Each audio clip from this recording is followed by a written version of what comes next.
teaching you how to do the Tunisian front post stitch. Today I'm using my Furls Maple Ombre Tunisian crochet hook in size 7mm and my Furls Wander yarn. I think it's called Dragon Fruit, the colorway. This is a super simple stitch, so it's not going to take long. You can cast on, chain any number of stitches. Doesn't have to be like even or odd, and this is just a variation of the Tunisian simple stitch. So I'm going to chain 16. 1, 2, 3, 4, 5, 6, 7, 8, 9, 10, 11, 12, 13, 14, 15, and 16. And then we're just going to work a foundation row, which means we're going to go into the back bumps, yarn over, and pull up a loop all the way across. And I have a separate tutorial for how to do the foundation row, which I will link to. You can click the I on the side.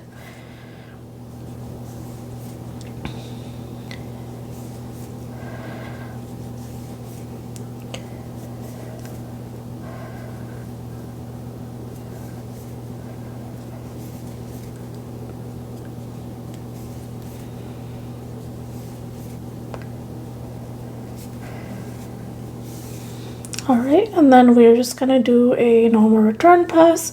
So chain 1, yarn over, pull through 2 loops all the way across, yarn over, pull through 2,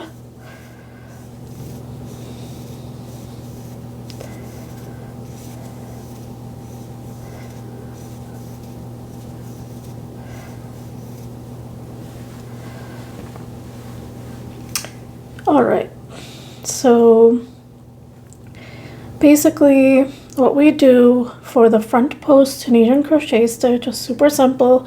Instead of going into the front vertical bar only, we are going to take our hook, go from right to left, go under both vertical bars, yarn over, pull up a loop. Super simple. We're just gonna go under both vertical bars, from right to left, yarn over, pull up a loop. So we're just going to do that all the way across.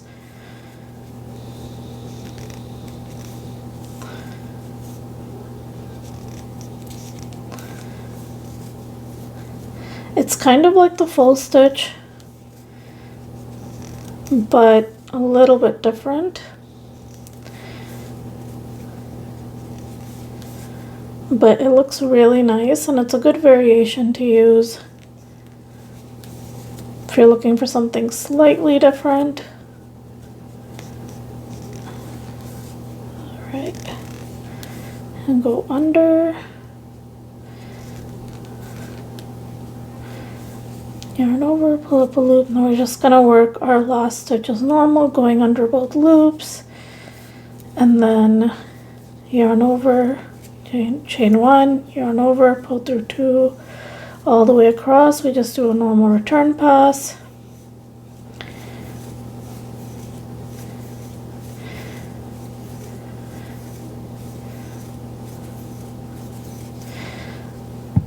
Alright, I'm gonna work a few more rows so we can see the texture. So again, go under both, yarn over, pull up a loop, go under both. Just gonna do that all the way across.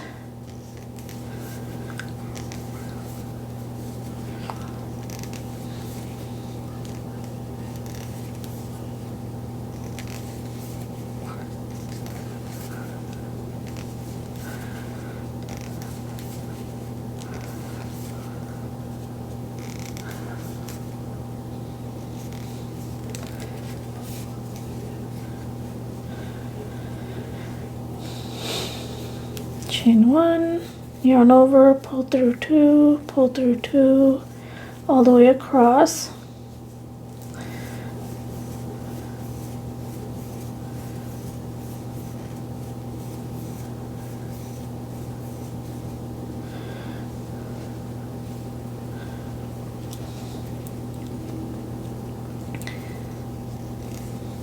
Working another row so you can see the texture of it. I'll meet you guys back after I've completed a few rows so I can show you the texture. You can sort of see it here coming along, but I'll show you after I've completed a few rows. Alright, so this is what it looks like after I've completed a few rows. It is one of the Tunisian stitches that curls a lot because it's a tighter stitch, but basically I've pinned it down here. I have a couple of tips if you want to avoid the curl or try to lessen the curl. Make sure you go up a few hook sizes, and also block. You will have to steam block or block it, I think, but definitely going up a couple of hook sizes and also keeping your tension a bit loose should help. I think my tension was a little tight, so these are very close together, but this is the beautiful texture it gives. I really like it. It's kind of like a cross between the Tunisian simple stitch and the Tunisian full stitch, but it's really nice. I really like it. I hope you enjoy the tutorial. It's super simple. Let me know if there are any specific stitches you'd like to see. I will keep you posted. I've been look through the Stitch Dictionary by Lori Harrison, AKLori Designs, and this is one of the stitches from the book. I'm going to keep sharing a few more that I really like. I'm going to go through this. Hope you enjoy the tutorial. I've linked everything in the description. Thanks so much for watching, and I'll see you guys next time.